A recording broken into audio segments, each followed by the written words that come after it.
हम किसी ऑब्जेक्ट को वैक्यूम में रखते हैं तो वैक्यूम में फोर्स रहता है और वहाँ पर जो हमारी वैल्यू रहती है फोर्स की 1/4 एप्सिलॉन नॉट रहती है, जो कि फ्री स्पेस को इंडिकेट करती है, एंड Q1 Q2/r² रहता है डिस्टेंस।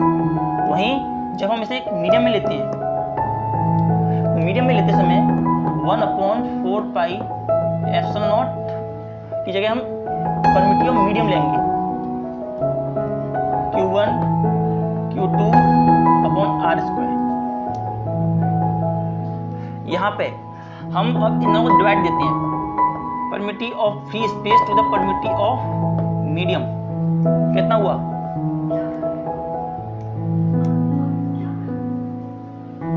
हमने यहाँ पे वैल्यू रखी 1/4 epsilon naught Q1 Q2/r² and 1/4 epsilon m Q1 Q2/r²।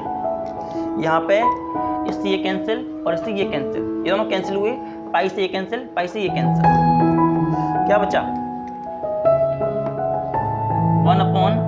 1/एप्सिलॉन m। जब इसे किया तो क्या बचा? एप्सिलॉन m/एप्सिलॉन नॉट, और इसी को हम बोलते हैं k के इक्वल। इसी को हम k के इक्वल कहते हैं।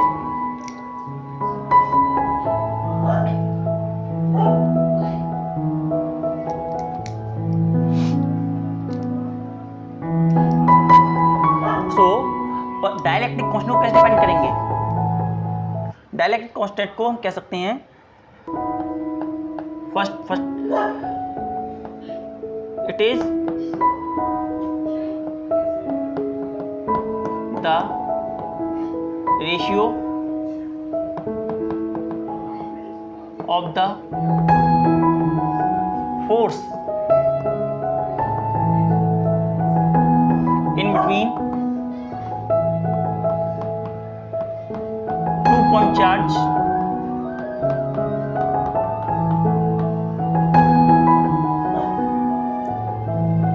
in a medium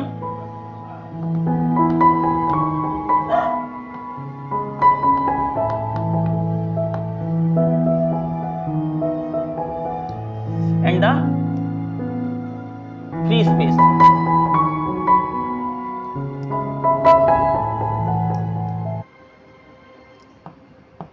And in a free space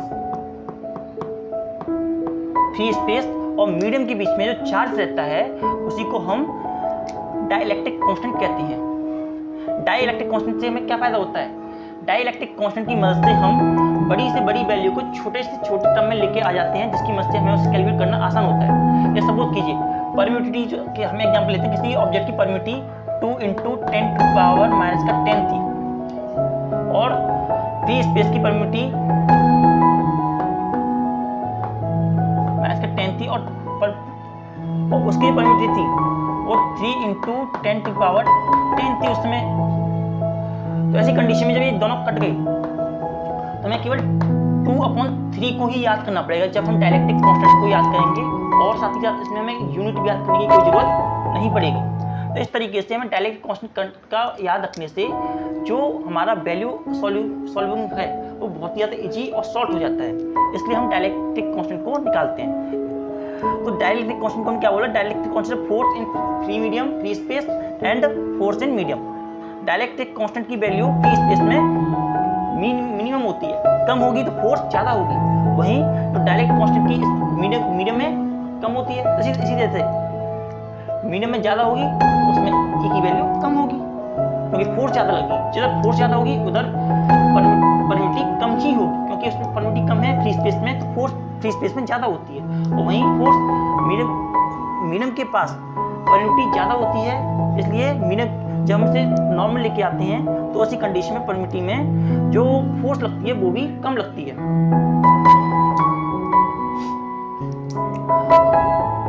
और it is defined as the ratio of ratio of permittivity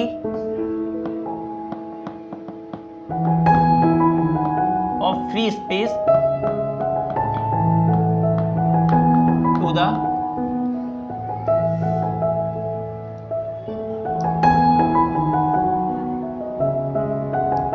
permittivity of medium.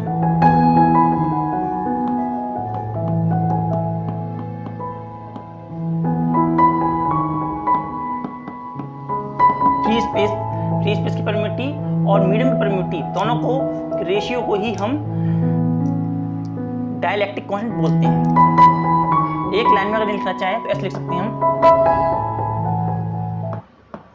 F naught F M बराबर F naught M F naught बराबर के।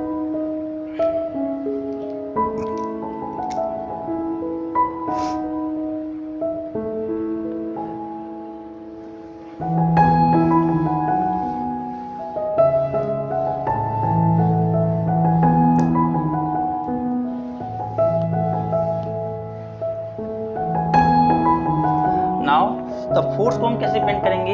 Suppose कि force of an medium, force in a medium, force in a medium जो होती है वो कितना होगा 1/4 पाई एप्सिलॉन एम के बराबर है। ऐसी कंडीशन में Q1 Q2 और R स्क्वायर है। हमारे पास एप्सिलॉन एम किसके बराबर था? एप्सिलॉन एम जो था वो है एप्सिलॉन नॉट अपॉन के बराबर है। अभी हम करके आए हैं तो एफ एम किसके बराबर हो गया? F M equal to 1/4 pi epsilon K into Q1 Q2 upon R square. तो एफ एम कितना हुआ? ये हो गया के को उधर ले जाइए 1/k और बाकी क्या क्या बचा? Q1 Q2 upon 1/4 pi epsilon naught Q1 Q2 upon R square. ये हमारी फोर्स ऑफ एन मीडियम का फोर्स ऑफ फ्री स्पेस बनती है। तो force of medium is equal to force of medium upon K. That is the value of direct constant. Direct constant का पता होने से हम पता कर सकते हैं कि किसी मीडियम में किसी भी उस ऑब्जेक्ट की फोर्स क्या होगी, फ्री स्पेस के फोर्स में पता होगी और दूसरी फोर्स को हम बड़े आसानी से पता कर लेंगे।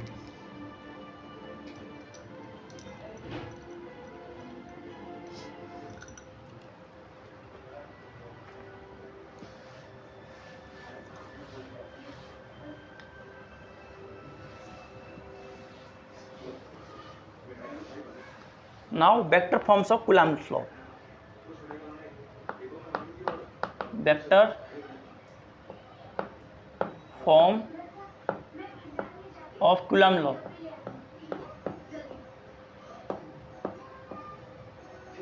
वेक्टर फॉर्म क्या होती है?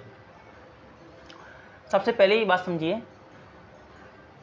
फोर्स एक वेक्टर क्वांटिटी है तो और इलेक्ट्रोस्टैटिक फोर्स भी एक वेक्टर है, तो इसी वजह से वो भी वेक्टर ही होगा। तो देखिए सपोज कीजिए हम यहाँ पे एक ग्राफ बनाते हैं। एक चार्ज Q1 इधर रखा है, दूसरा चार्ज Q2 इधर रखा है। अब यहाँ से ओरिजिन हमने ये वाई एक्सिस और यहाँ पर एक्स एक्सिस, यहाँ से यहाँ तक का डिस्टेंस जो है सपोज कि R1 है और यहाँ से लेकर के यहाँ तक का जो डिस्टेंस है वो R2 है। हमने इस पॉइंट को A माना, इस पॉइंट को B माना और इसको O माना। इन दोनों के बीच में डिस्टेंस है ये, इस डिस्टेंस को हम बोलते हैं AB।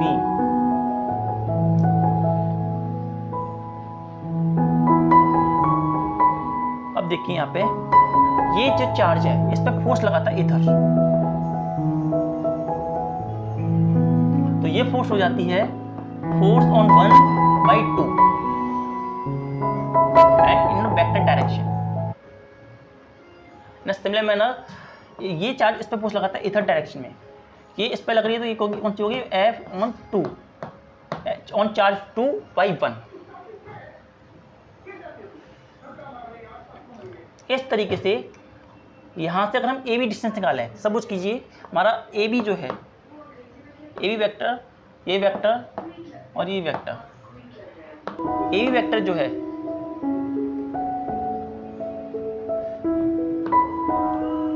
या फिर हम ए बी वेक्टर भी इस बात को नहीं लिखते, केवल ये देखते हैं वेक्टर फॉर्म में कैसे लिखेंगे इसको। तो वेक्टर फॉर्म में लिखने के लिए force is a vector quantity F on 2 mean to से फोर्स ऑन 1/2 कितना होगा 1/4 pi epsilon naught Q1 Q2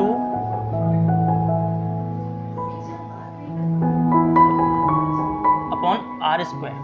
अब यहाँ देखिए जो फोर्स है उसके वेक्टर तो पता नहीं, तो ऐसे करने से क्या करेंगे हम, तो जिस तरीके से हमने पढ़ रखा है एक यूनिट वेक्टर, हमने क्लास 11 में पढ़ा था, एक यूनिट वेक्टर होता है, तो हम उसे यहाँ पे एक यूनिट वेक्टर यहाँ यूनिट लगा देते हैं F on 2 2 from 1 हो जाता है।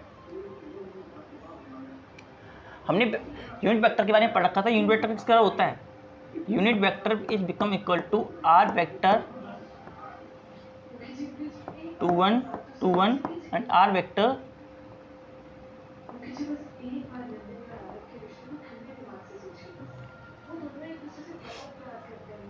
इस तरीके से R21।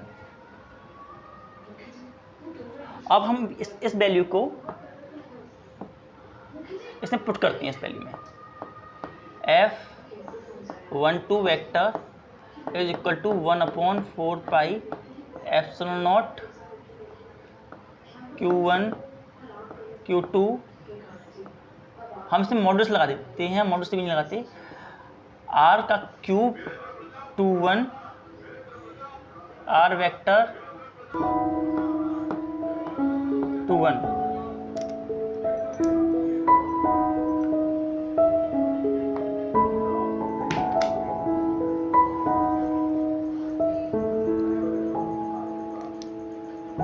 ये हमारा फॉर्मूला बन के आता है। अब देखिए यहाँ पे अगर हम R से 2 की तरफ जाते हैं, एक बात देखिए ना, वहीं अगर हम फोर्स को अपोजिट करते हैं F221 तो क्या होता है 1/4 pi epsilon naught Q1 Q2 R12 का क्यूब एंड R12 क्यूब। ये हम यहाँ बड़े आसानी से देखते हैं, ये दोनों इक्वल एंड अपोजिट डायरेक्शन में है, तो इक्वल एंड अपोजिट डायरेक्शन में होने की वजह से हम इन्हें क्या कह सकते हैं, R vector 1 2 is equal to negative of F21। जब हम F12 तो मीन टू से क्या है इसका on Q1 by Q2 on Q1 by Q2। जब हम ये बोलते हैं R21 तो इसका मतलब होता है from R1 to R2, no from R2 to R1, from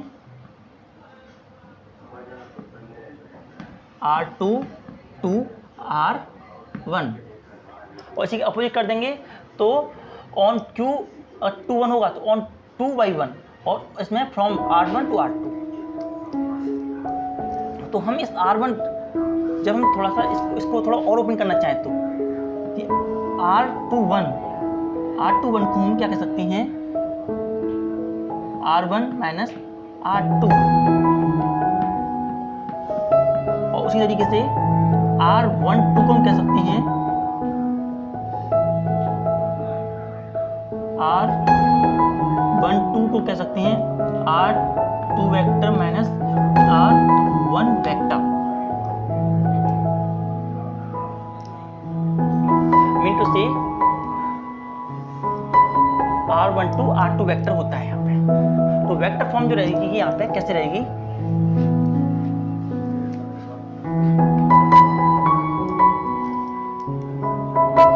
force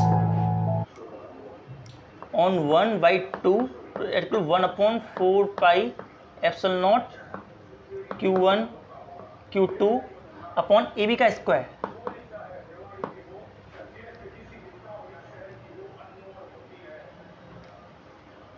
so vector 1 vector equal to 1/2 1/4 pi epsilon naught. यहाँ पे वेक्टर क्या था हमारा, Q1 Q2 R vector,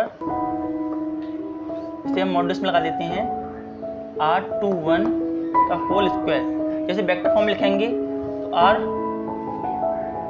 vector 21 and यहाँ पे F vector 1 2 1/4 pi epsilon naught Q1 Q2। यहाँ से solve करने पर हमें क्या मिला, ये R21 होल क्यूब, यहाँ से R वेक्टर 21। अब इसे थोड़ा ओपन कर लेते हैं। R vector 1/2 equal to 1/4 pi epsilon naught Q1 Q2, यहाँ से R1 माइनस R2 का होल क्यूब वेक्टर वेक्टर, और यहाँ से R1 minus R2 vector vector का होल क्यूब।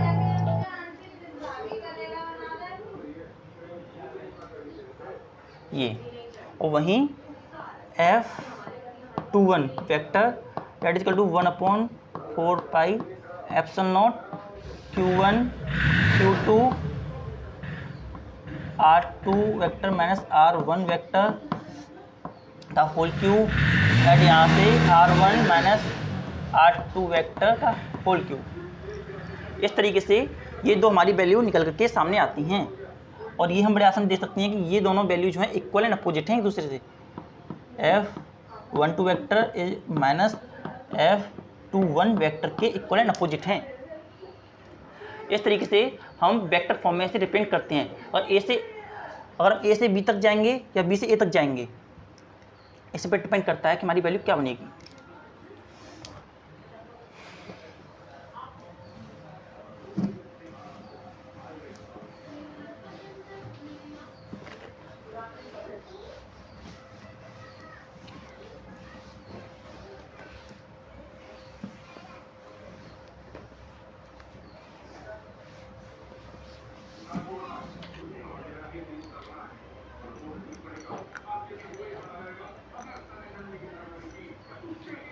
नेक्स्ट टॉपिक है सुपरपोजिशन प्रिंसिपल।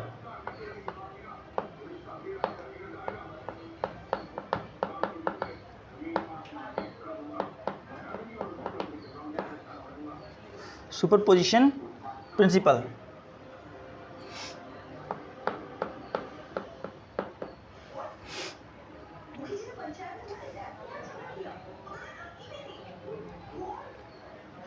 तो ये देखिए सुपरपोजिशन प्रिंसिपल कैसे होता है कि अगर किसी ऑब्जेक्ट पर एक ऑब्जेक्ट पर चार्ज लग रहा है और एक ऑब्जेक्ट के पास दूसरा कोई Q1 है और Q2 कोई चार्ज लगा रहा है, तो उन दोनों ऑब्जेक्ट के ऊपर हम कोई चार्ज अचीव नहीं कर सकते।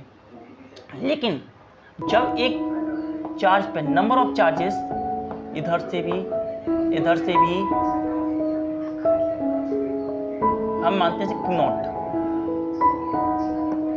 Q1 Q2 Q3 Q4, इस तरीके से नंबर ऑफ चार्जेस किसी ऑब्जेक्ट पर एक्ट कर रहे होते हैं, तो हमें जो टोटल चार्ज मिलता है उनके वेक्टर सम से मिलता है।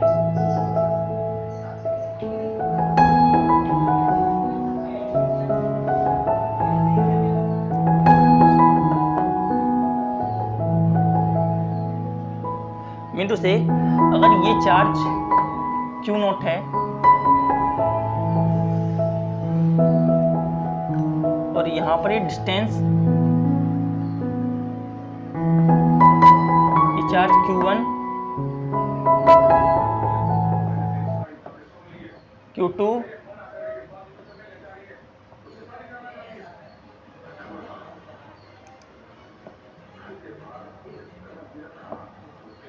R0 और Q3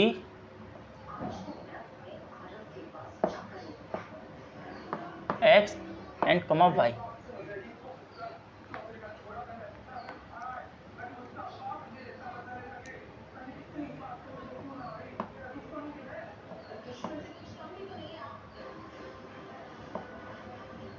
R2 R3।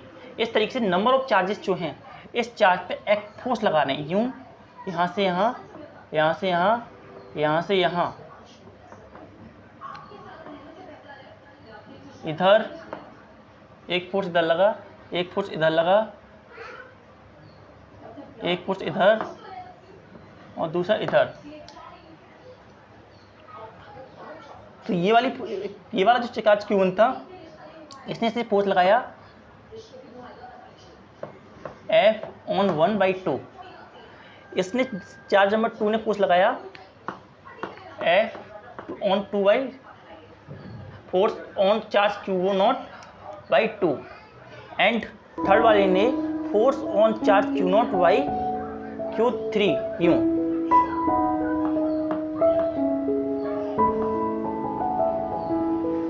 And force on charge Q0/0। इस तरीके नंबर ऑफ चार्जेस एक्ट कर रहे हैं एक ऑब्जेक्ट के ऊपर। That is our origin. So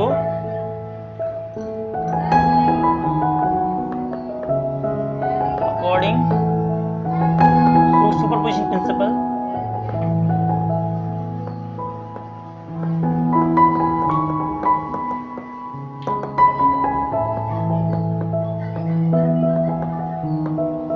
total charge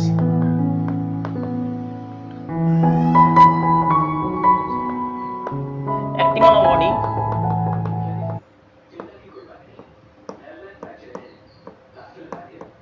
is equal to the vector sum of all force, vector sum of all force acting on a body।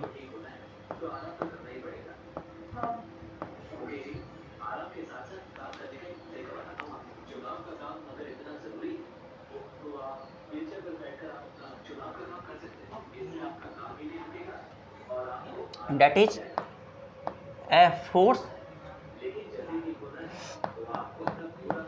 F01 plus F02 plus F03 plus F04 dash dash plus F0n vector form.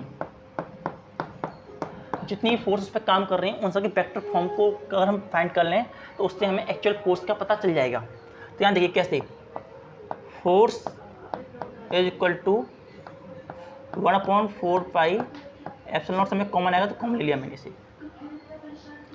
तो यहाँ से Q0 Q1 R10 का Q R vector 10 plus Q0 Q2 and R20 Q and R21 plus Q0 Q3 R30 का vector and R30 vector dash dash dash and यहाँ से Q0 Qn upon n vector 0 Rn0।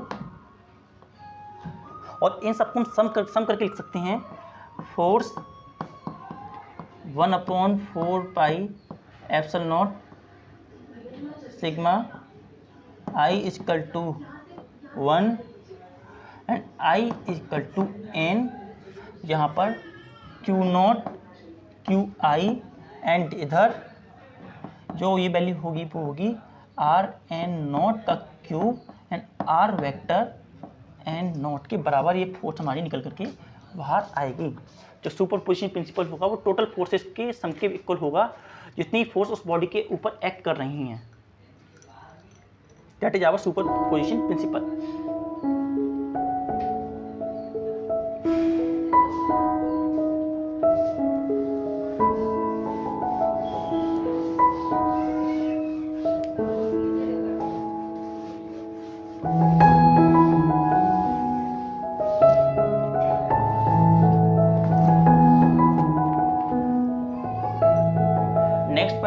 Distribution of charge,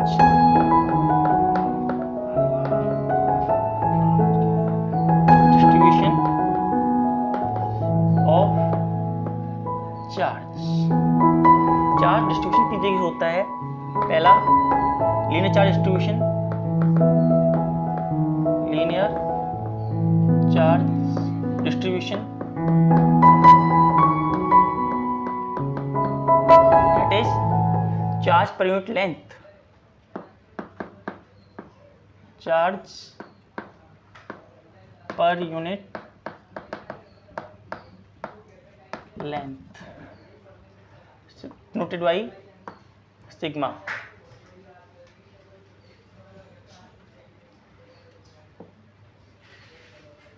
equal to Q upon dQ upon delta L। Second sorry यहाँ पे Q नहीं, lambda आएगा, lambda लेते हैं। उसके बाद areal charge distribution, areal charge distribution. Areal charge distribution में ये होता है charge per unit area, charge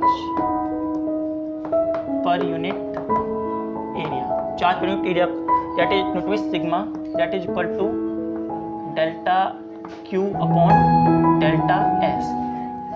third charge per unit volume, volume charge distribution, volume charge distribution. Volume charge distribution क्या होता है? Charge per unit volume that is equal to rho delta Q and delta V।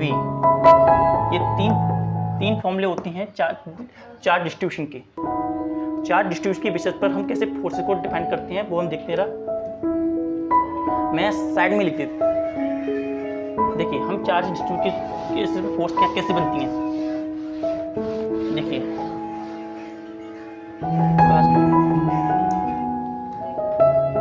Charge distribution के force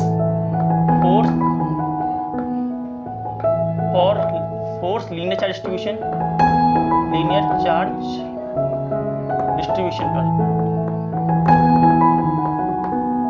linear charge distribution की force बनती है वो delta Q equal to lambda TL के बराबर होती है। तो ऐसी कंडीशन फोर्स जो होती है, फोर्स वो हो जाती है Q 4 pi epsilon naught integration with respect to length and lambda DL and force is equal to कहाँ से कहाँ तक R and minus R naught vector का whole Q and R vector n naught and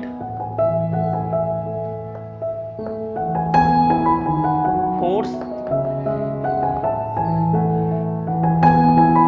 on the basis of aerial charge distribution, aerial charge distribution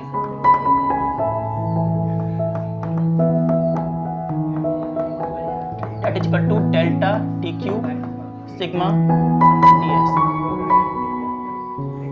force is equal to Q naught 4 pi epsilon naught lambda S is equal to sigma ds R naught the whole cube and R n minus R naught vector. ये होता है areal charge distribution of force. अगली तरफ force on volume charge distribution, volume charge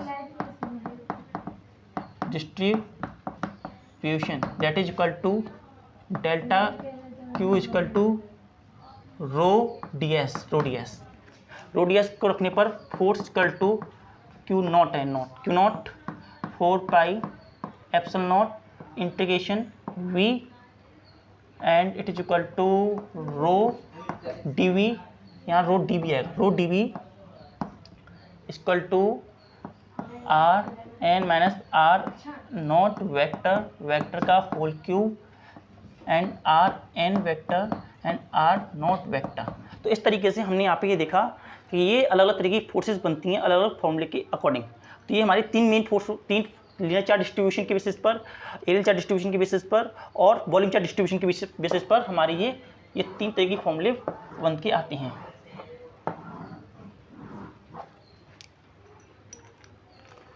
आज के दिन काफी, thank you.